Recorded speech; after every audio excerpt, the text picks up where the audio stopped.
ხელისუფლებამ ძალიან კარგად იზრუნა ენერგეტიკის განვითარებისათვის, ოღონდ სათავისოდ, როგორც ყველა სხვა სფეროში. ეს იქიდანაც შანს, რომ 2012 წლიდან, როგორც კი ივანიშვილი მოვიდა ხელისუფლებაში, გლდანში გაიხსნა მაინინგების ქარხანა, აი ბიტკოინების ქარხანა, ბიძინა ივანიშვილის, რომელიც მოიხმარს იმდენ ელექტროენერგიას, რაც ნახევარ საქართველოს სჭირდება. და იცით რამდენია იქ ტარიფი?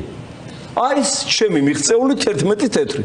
რაც საკონსტიტუციო სასამართლომ დაადგინა, ის მოეწონა ივანიშვილის თავისთვის და დაიტოვა 11 თეთრი, ხოლო დანარჩენ ასეულობით მილიონ გადასახადს ჩვენ გვახდევინებს აი ამ დენის გაძვირებით. აი ეს არის ელემენტარული.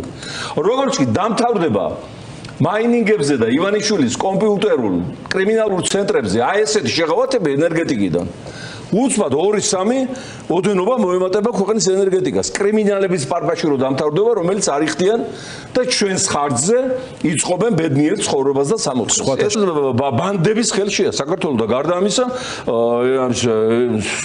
ენგუხესის გამომუშავებული ელექტროენერგია მიდის უფასოდ სეპარატისტებთან, მათ შორის მარაგდება რუსეთის სამხედრო ბაზები, არ ვიცი, მართლაც საოცარ ქვეყანაში ცხოვრობს. ასეთ რამეს ვერ გაიგებთ სხვაგან რომ ოკუპანტს ენერგიით ამარაგებდეს ოკუპირებული და მსხვერპლი ქვეყანა. არა მარტო სამხედრო ბაზები, მთელი კრიმინალური ჯგუფები, მათ შორის ადგილობრივი და რუსეთიდან შემოსული, სხედან იქ მაინინგებზე და ჩვენს ელექტროენერგიას იყენებენ იმისათვის, რომ მილიონები იშოვონ აფხაზეთის ტერიტორიიდან, თან უკონტროლო სივრცეა იქ ახლა მოგეხსენებათ თვითონ რომ თავისთავი, ასე ვთქვათ, აღიარეს დამოუკიდებლად არავის არ უღიარებია 1-2 ბანძი ქვეყნის გარდა, ამიტომ იქ ეს საერთაშორისო ნორმები არ ვრცელდება და არის სრული ოაზისი ამ კრიმინალური საქმიანობისათვის და ესაც ჩვენს ხარჯზე ხდება.